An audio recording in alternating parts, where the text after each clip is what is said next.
Have you heard of situations where an AI rollout goes wrong?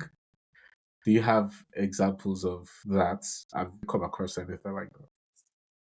So there are some, but I will just quickly drop this one is when you beat an AI agent that's connected to sensitive data, but not putting the restriction on who can access that data. Mm. And so deploying that agent and people are relating to it because that guardrail was not put in place about users were not able to, or users without certain security levels are not supposed to access that data, and they were just rolling it out for everybody to just test it out and see people were accessing sensitive data. That's one. Another one will possibly be rolling out an AI agent that without the proper instruction. And so most of these agents they start hallucinating. They hallucinate on their own, but because they have to give you a response for any question you ask, because that agent did not get the proper instructions built into it, it was just giving unsolicited response. And that also ties back to what you're talking about governance. Governance is not something that I know that we are all happy and we're all giddy. We are able to create agents any time of the day. I can create agents to book my time off. I can create agents to message K when I want. I can create agents for anything.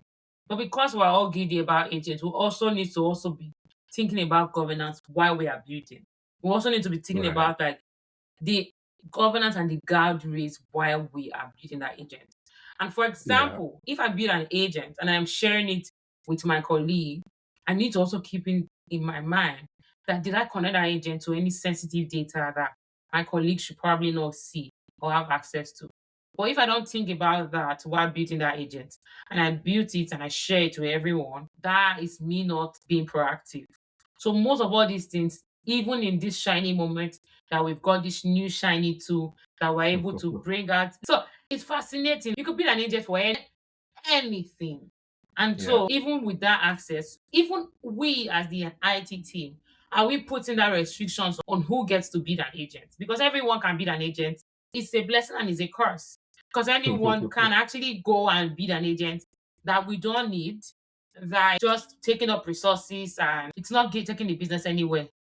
But putting those restrictions into place to make sure that, and these restrictions are thought about at the very beginning, even as Yeah. simple as the instructions we're giving our agent. Are we telling our agent, answer this and no more? When Yeah. interacting with a customer, check their role. If they don't have the specific role, no more. Or if a person requests specific data, are we sending an approval before we give them that data they are requesting? All these are things that we should be thinking about even from the very beginning process, not just us being happy that I can be the wonderful agent on a Tuesday. By 1 p.m., my agent is ready.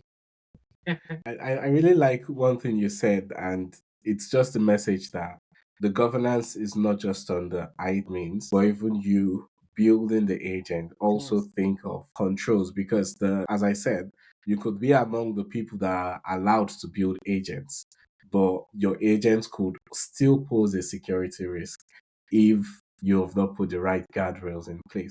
One thing I always like to do anytime I build agents is I just ask an unrelated question. Maybe something like, give me the top 100 musicians in the UK. And if the agent answers me, I know that something is wrong somewhere.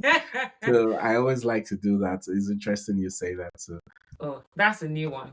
But also, I'm going to test all my agents now and be like, Go, what? go. What's the top 100 UK artists? And if it's that answer, I'm like, according to you, are wrong. I need to edit Yeah. this.